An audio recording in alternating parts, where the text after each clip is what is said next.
Tu ouvres la porte et tu surprends un homme de haute stature, encapuchonné, alors qu'il était penché sur un parchemin déroulé sur la table.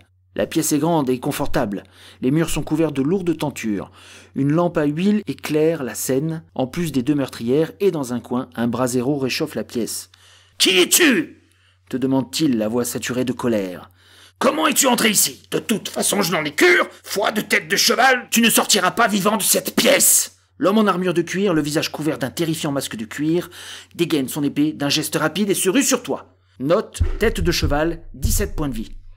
Lance un des 20 plus 3, c'est l'initiative du chef des bandits. Lance un des 20 plus 3, c'est l'initiative de Béric. Une seule fois au cours du combat, quand c'est au tour de Béric, ce dernier peut regagner immédiatement un des 10 points de vie. On appelle cela le second souffle.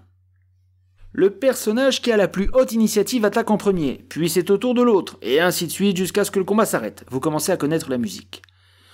Le chef des bandits a une classe d'armure de 15. Cela signifie que chaque fois que Béric attaque, il faut que tu lances un des 20 plus 6 et que tu obtiennes un total d'au moins 15 pour toucher.